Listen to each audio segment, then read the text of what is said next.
새로운 판은 기존 기득권이 아닌 서자들이 다시 일어날 수 있는 힘이 돼요. 또 하나의 새로운 시장에서 판을 까는 거예요.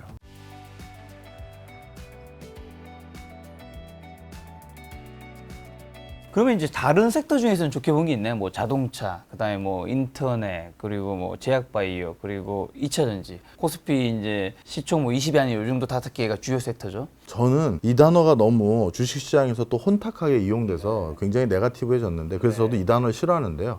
메타버스 관련주예요. 왜? 애플 XR 때문에. 좋게 보시나요? 저 좋게 봅니다. 네. 새로운 산업군을 만들거나 새로운 산업 섹터를 번성시키려면 카이스트 공대 출신의 전도 유망한 엔지니어 몇 명이 VR 기기 만들었습니다. 이건 시장을 뒤흔들 수 없어요. 그렇죠.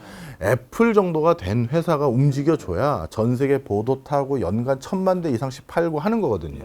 그런데 이 애플의 XR이 혼자 홀로 뛰고 있었던 회사에게 드디어 카운터 파트너로서 시장을 붐업시킬 수 있는 상황을 만들어준 거죠. 메타 오큘러스 혼자 전 세계에서 지금 2천만 대까지 판매하고 있거든요. 오큘러스 2까지 다 합치면. 그래서 야, 2천만 대 혼자 팔고 있네. 이게 VR 아니고 XR이라고 보셔도 돼요.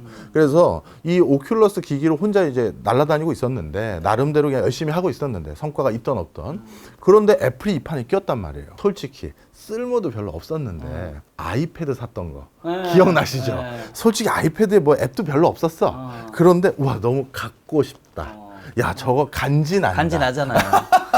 그 심리가 이제 터지는 거예요. 공급이 먼저 이루어지잖아요. 저도 아이패드 처음 나왔을 때 애플 바 중에 한 사람으로서 샀죠. 아무 쓸모가 없었습니다.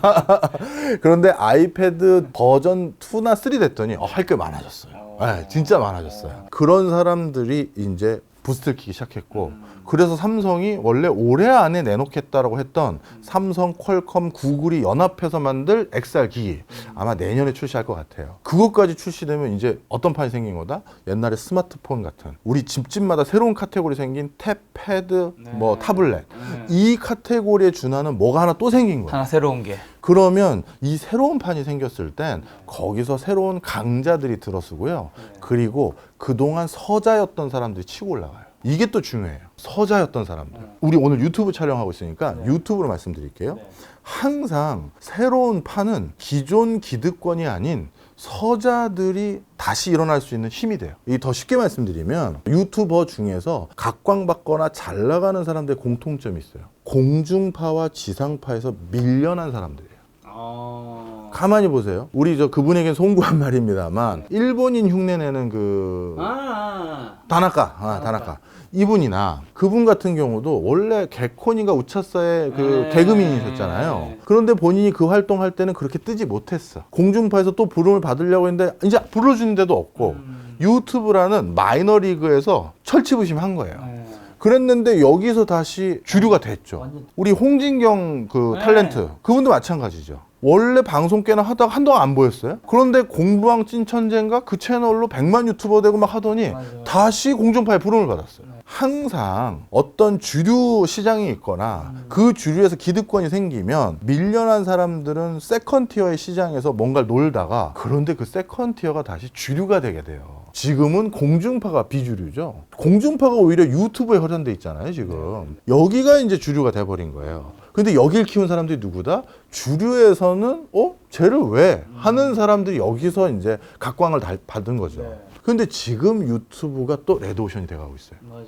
너무 치열해요. 전 세계는라고까지는 안 하겠습니다. 우리나라는 이제 포화 상태예요. 다 하고 있어요, 진짜. 여기에서도 이제 밀려난 사람들은 어디 간다? 어디 가죠? XR을 중심으로 한 혼합 현실, 현실과 가상이 믹스된 거기에서 그 다음 스테이지를 준비하려고 또 갈 거예요. 그럼 거기에 또 재미 붙인 사람들 또 이런 사람들이 생기겠죠. 지금 우리 청년들이라고 하나요? 아이들이 취업이 정말 안 돼요. 정말 안 돼요. 우리나라뿐만 아니라 일본, 중국 다 안 돼요. 중국의 요즘 신조어가 전업 자녀예요. 전업 자녀. 예, 중국은 원래 취업 걱정 안 했던 나라인데 최근 코로나19 그리고 코로나19 이후에도 지금 경기가 잘 안 사니까 대학교 졸업하고 취업이 안 돼요. 그래서 엄마 아빠 밑에서 난 계속 자녀 역할을 하겠다. 아, 행복한 시절이었죠. 용돈 주시고 안전하고. 그렇죠. 옛날에 일본에도 그랬었고, 그래서 일본에는 알바족 이런 얘기도 있었고, 우리나라도 사실 지금 그런 분들이 좀 많이 늘고 있어요. 그러면 이 친구들이 갑자기 어디서 경력 쌓아서 중소, 중견, 대기업으로 자꾸 커리어를 올리고 한다? 그게 아니라 어찌 보면 또 하나의 새로운 시장. 새로운 시장에서 판을 까는 거예요. 그 중에 몇 명은 벌써 노블록스나 제페토나 이런 메타버스 시장에서 돈을 꽤 벌어. 그런데 이제 XR이라는 새로운 판이 생겼다? 이제 여기서 또 뭐가 일어날지 몰라요. 저는 그래서 이게 생각보다 불경기에 새로운 판을 기다리고 있었던 응축된 에너지하고 또 맞물리면서 굉장히 빨리 부스트를 킬 거다. 그러면 그 부스트업을 하고 있는 대표 주자 애플과 페이스북, 메타는 앞으로 좋게 보시나요? 이게 완전히 가치관과 철학이 달라요. 메타에서 만드는 오큘러스는 제품 사양이 중저가예요. 한 50만 원 돈 해요. 그리고 실제 디스플레이라든가 여러 가지 그 하드웨어적인 성능이 좀 이렇게 고사양은 아니에요. 그런 대신 이렇게 싸게 하고, 그리고 그 싸게 한 오큘러스 안에서 우리가 주로 할 수 있는 게 네트워크 환경 속에서 재미를 느낄 수 있는 걸 주로 많이 담아놨어요. 그 얘기는 뭐다? 메타의 오큘러스는 저변을 넓히겠다는 전략이에요. 많은 사람이 뭉치세요. 싸게 디바이스 팔게요. 그리고 같이 접속해서 우리 같이 해봐요. 되게 재밌어요. 그런 게임 컨텐츠나 이런 것들 막 모션 움직이면서 하는. 그래서 이쪽은 네트워크를 중요시 여기고 뭉칩시다. 나는 플랫폼이 될게요. 이걸 지향해요. 그런데 애플의 XR은 철저히 그걸 쓰고, 저도 그건 체험 못 해봤어요. 오큘러스는 집에 있지만 애플의 XR은 화면에서 저도 시연된 내용을 풀 영상을 1시간짜리 다 봤는데, 이거는 혼자 사용하는 기계예요. 혼자 아이맥스 영화관처럼, 여기도 거실이 그래도 좀 넓은 편이니까 70 미터짜리 큰 아이맥스 영화관처럼 우와 이렇게 볼 수 있게끔 한다든가, 사운드도 끝내주게 한다든가, 뭔가 그래서 혼자 남들과 고립된 상태에서 업무를 하던 컨텐츠를 즐기던 이거에 더 귀결이 딱 되는 거지, 네트워크 환경적으로 뭘 하겠다는 것보다 하여튼 그런 상황이에요. 그러다 보니까 결이 다른 상품이고, 그러다 보니 당연히 처음에 이걸 가져가는 소비자들의 목적이 또 다르겠죠. 그러니까 저는 누가 이기면 누가 안 좋다 이렇게 보진 않아요. 오히려 저변이 크게 넓어질 것이다. 그럼 삼성은 어느 쪽으로 할지 궁금해요. 우리 뇌피셜 한 번 더 해보죠. 삼성은 둘 중에 어디로 갈 것 같아요? 엄청 고가 쪽으로 가진 않을 것 같은데요. 그럼 저변을 넓힌다? 그쪽으로 하지 않을까 싶은데. 하나도 모르는 사람이 이야기입니다, 여러분. 모르는 사람 한 사람 더 얘기하면 이렇게 균형 잡기 위해서 삼성은 고가로 간다 이렇게 하겠습니다. 그냥 해본 소리예요. 기다마 듣지 않으셔도 됩니다. 기다마 듣지 마십시오. 이건 소음입니다. 이건 소음. 장난친 겁니다.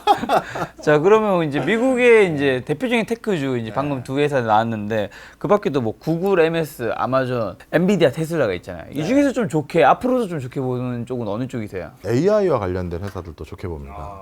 이것도 XR과도 관련이 커요. 자, 우리가 스마트폰 터치로 움직였죠? 컴퓨터는 키보드로 움직였어요. XR 기기는 뭘로 움직일까요? 모션 인식이라는 게 이렇게 한 거랑 이렇게 한 게 다를 수도 있는데, 그리고 우리가 정확히 안 하면 헷갈리잖아요. 그리고 키보드 같이 정교하게 쳐야 될 것도 있을 거 아니에요. 그럼 여기다 친다는 거 이게 되게 벙 뛰잖아요. 그래서 XR 기기의 인터페이스는 철저히 인공지능이에요. 자비스처럼. 말로.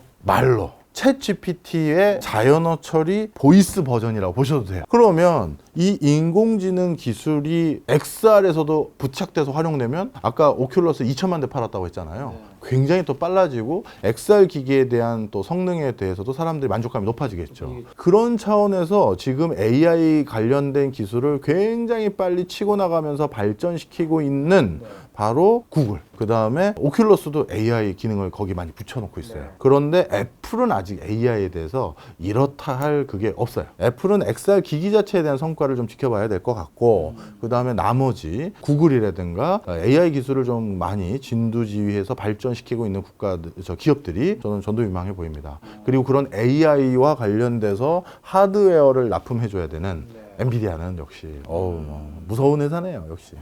MS는요? 그러면 그 챗GPT 중심에 있는? MS도 마찬가지인데, 챗 GPT는 엄밀히 말하면 MS 회사는 아니잖아요. MS 쪽에서 이제 온라인이 투자했던 회사라고 봐야 되는 거고, 그러다 보니까 MS는 아직까지 인공지능을 아주 딱 어떻게 안착시킬 거다. 몇 가지 버전은 나왔어요.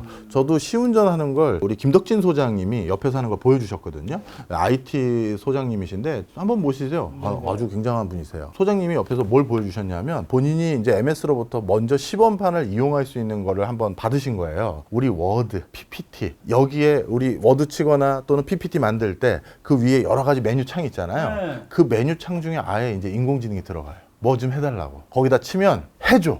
나 진짜 깜짝 놀랐네. 아, 보셨어요? 봤죠. 와, PPT도 웬만한 사람이 만들어준 것보다 더 잘 만들어요. 이런 것들이 이제 아마 제품에 들어가게 되면 AI 기능이 들어간 패키징이 있고 그냥 전통적인 우리 저기 MS 뭐죠 오피스 버전이 있고 이런 식으로 팔게 될 것 같은데 그런 거는 새로운 수익 모델이 생길 테니까 그걸로도 MS도 나쁘지 않을 것 같은데 아직은 뭐 할지 정확하게 보여주지 않았으니까. 네. 그리고 수출 데이터가 6월 1일에서 20일 수출액 증가 기록한 게 작년 8월 이후 10개월 만에 처음이라는데 어떻게 좀 보시나요? 다행이죠. 우리나라 같은 경우는 외화 수급이 제대로 되지 않으면 정말 머리 터지는 여러 가지 요인이 많은데 수출이 그래도 다시 조금씩 살아나서 다행인데 엄밀히 말하면 수입이 또 많이 준 것도 있어요. 무익수주 흑자가 반드시 꼭 긍정적인 것으로만 이어져서 나온 숫자라기보다는 불황형 흑자인 경우도 일부 면이 같이 있죠. 수입을 줄였으니까요. 그러다 보니까 아직은 좀 더 지켜봐야 되는 게 맞는 것 같고요. 그럼에도 불구하고 상반기보다는 하반기가 성적이 좋을 것 같다. 저는 그렇게 전망하고 있습니다. 그 데이터 보니까 미국 수출은 계속 늘었고 중국은 계속 떨어지면서 이제 하반기로 가서는 미국 수출이 1등을 할 수도 있다고. 뭐 그럴 가능성도 꽤 높고요. 앞으로 이제 무역 구조가 크게 개편될 가능성이 높아요. 중국과는 앞으로 더더욱 무역 규모라든가 뭔가를 같이 하는 거가 이제 줄어들 가능성이 높고요. 그런 과정에서 지금 정부에서도 굉장히 발빠르게 베트남, 그다음에 중동, 인도 이쪽 시장에서 중국 시장에서 거뒀던 성과들을 일부 벌충하려고 줄어들기 시작하니까 그럴 움직임을 굉장히 빨리 가져가고 있는데 올해는 이제 여러 씨 뿌리는 단계인 것 같고요. 내년에는 이들 중에서 가시적인 성과가 어디선가 나올 거예요. 우리나라 사실 수출로 먹고 사는 나라잖아요. 수출에서 우리가 뭐 눈여겨봐야 되는 투자 포인트 같은 건 있나요? 지금은 수출을 잘 하려면요. 어차피 원자재를 잘 수급받아야 돼요. 우리가 만드는 거는 이제 세계 최고예요. 네.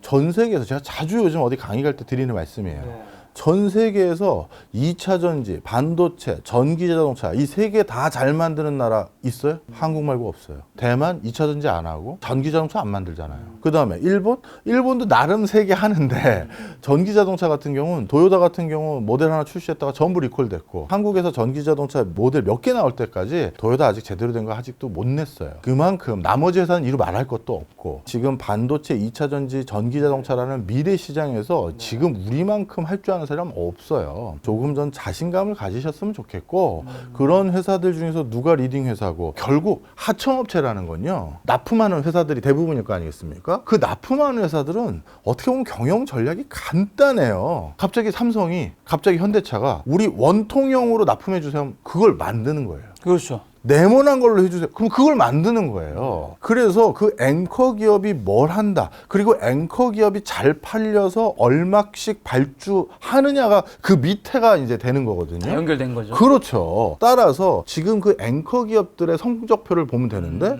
요즘 현대차 잘 나가잖아요. 우리가 지금 저번 달 통계까지 보면 ICT 수출액 급격히 줄었고 여긴 반도체가 많이 들어가 있죠. 그 다음에 석유류 수입 급격히 줄었어요. 우리나라에서 수출하는 대표적인 제품 중에 두 번째 군이 석유류예요. 원유를 사서 우린 정제해서 다시 팔거나 그걸 1차 가공해서 파는 물건들이 많거든요. 그런데 그게 수출이 줄었다는 건 전 세계적으로 경기 지금 안 좋다는 거죠. 그런데 수출을 견인하는 품목이 자동차예요. 그러니까 우리나라가 지금 나쁘지 않다는 거죠. 네. 현대차, 기아차의 주가 전망이 좋다고 단순히 받아들이면 곤란하겠죠? 우리 아까도 계속 말씀드렸지만 실적과 금융과 뭐 이거는 뭐 알아서 판단하시고 그거는 전업 투자자들에게 물어보세요. 알겠습니다. 마지막 질문 드리고 이제 교수님 보내드릴까 하는데 교수님 근데 혹시 오늘은 좀 하루 어떤 하루 보내셨나요? 교수님이 오늘 이제 보면서 문득 제가 10년 전에 그만둔 저희 회사의 부장님이 생각나는. 그래요? 뭔가 오늘 좀 고단해 보이세요. 맞아요. 평소와 다르게. 오늘 좀 고단합니다. 네. 아침에 되게 바쁘셨던 것 같은 느낌. 네, 아침에 뭐 상공회에서 조찬 강의 갔고요. 7시 반까지 오라고 해서 9시까지 조찬 강의를 했고 9시에서 다시 약간 수도권에 있는 상공회의소에서 9시에 거기서 차 끌고 전 라디오 진행하는 게 있으니까 MBC 손에 잡히는 경제 플러스 11시 진행하니까 10시 조금 넘어서까지 도착해야 되거든요. 그래야 원고 다시 확인하고 선곡 같은 것도 미리 확인해보고 뭐 하니까요. 그래서 그거 하러 10시쯤 왔다가 라디오 끝나고 삼성전자 그 연수원에서 강의가 있었어요.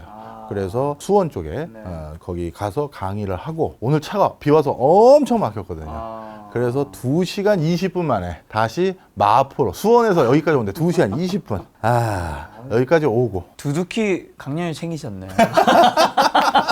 아니 뭐 한다는 강연 소리가 2번에 방송 진행 한번 라디오.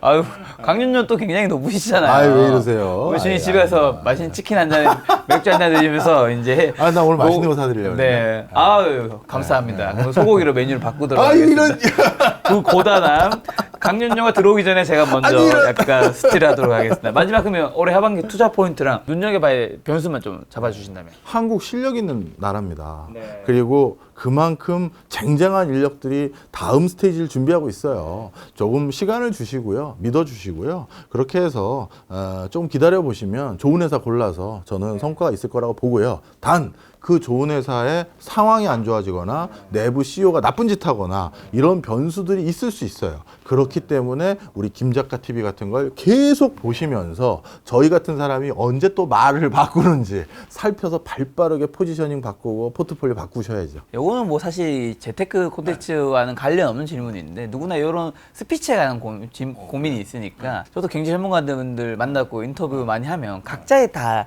장점들이 있잖아요. 어떤 걸 특히 잘하시고 근데 교수님이 보면 항상 어떤 주제든지 박학다식하다고 하나 굉장히 다양하게 아는 것 깊이 알고 그리고 그걸 참 재밌게 마치 우리가 뭐 이야기 듣듯이 얘기해 주시는 것 같아요. 다른 분들 대비해서 그런 능력이 진짜 압도적으로 높으신 것 같은데 어떻게 하면 그렇게 다양한 지식을 섭렵하고 그것도 재밌게 얘기할 수 있을까요? 저는 직장 생활을 되게 빡세게 했어요. 전에 제가 일했던 연구소에서 제가 가장 오랫동안 종사했던 분야가 지역산업 육성 전략 짜는 거였어요.